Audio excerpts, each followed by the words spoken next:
مہمان کے رزق کا ایک سچا واقعہ بیان کیا جاتا ہے کہ کسی گاؤں میں ایک صاحب کا اپنی بیوی سے جھگڑا ہو گیا۔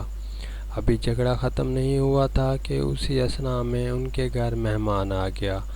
خاوند نے اسے اپنی بیٹھک میں بٹھا دیا اور بیوی سے کہا کہ فلاں رشتہ دار مہمان آیا ہے، اس کے لیے کھانا بنا لو۔ وہ غصے میں تھی، کہنے لگی نہ تمہارے لیے کھانا ہے نہ تمہارے مہمان کے لیے۔ وہ بڑا پریشان ہوا کہ لڑائی تو ہماری اپنی ہے، اگر رشتہ دار کو اس بات کا پتہ چل گیا تو خواہ مخواہ خاندان میں بات ہوگی اور خواری الگ سے ہوگی۔ لہٰذا خاموشی سے آ کر مہمان کے پاس چپ چاپ بیٹھ گیا۔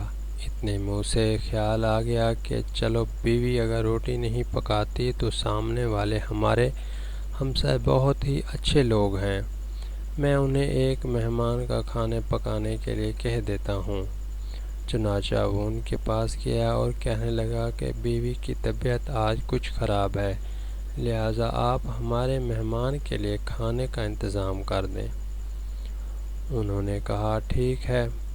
وہ مطمئن ہو کر مہمان کے پاس آ کر بیٹھ گیا کہ مہمان کو کم از کم کھانا تو مل جائے گا، جس سے میری عزت بھی بچ جائے گی۔ تھوڑی دیر کے بعد مہمان نے کہا کہ ذرا ٹھنڈا پانی تو لا دیجیے۔ وہ اٹھا کہ گھڑے کا ٹھنڈا پانی لاتا ہوں۔ اندر گیا تو دیکھا کہ بیوی تو زاروں قطار رو رہی ہیں۔ وہ بڑا حیران ہوا اور کہنے لگا کیا بات ہے؟ اس نے پہلے سے بھی زیادہ رونا شروع کر دیا۔ کہنے لگی بس مجھے معاف کر دیں۔ اس کے خاوند نے کہا کہ بتاؤ تو صحیح، آخر تمہارے رونے کی وجہ کیا ہے؟ تم ایسے کیوں رو رہی ہو؟ بیوی نے کہا کہ پہلے مجھے معاف کر دیں، پھر میں آپ کو اپنی بات سناؤں گی۔ خیر اس نے کہہ دیا کہ جو لڑائی جھگڑا ہوا میں نے وہ دل سے نکال دیا ہے اور تمہیں معاف کر دیا ہے۔ پھر وہ کہنے لگی کہ جب آپ نے آ کر مہمان کے بارے میں بتایا اور میں نے کہہ دیا کہ نہ تمہارے لیے کچھ پکے گا اور نہ ہی تمہارے مہمان کے لیے کچھ پکے گا تو آپ چلے گئے، مگر میں نے دل میں سوچا کہ لڑائی تو میری اور آپ کی ہے اور یہ مہمان رشتہ دار ہے، ہمیں اس کے سامنے اپنے جھگڑے کی پول نہیں کھولنا چاہیے۔ چنانچہ میں اٹھی کہ کھانا بناتی ہوں۔ جب میں باورچی خانے میں گئی تو میں نے دیکھا کہ جس بوری میں ہمارا آٹا پڑا ہوا ہے، ایک سفید لباس شخص اس بوری میں سے آٹا نکال رہا ہے۔ میں نے یہ منظر دیکھ کر سہم سی گئی۔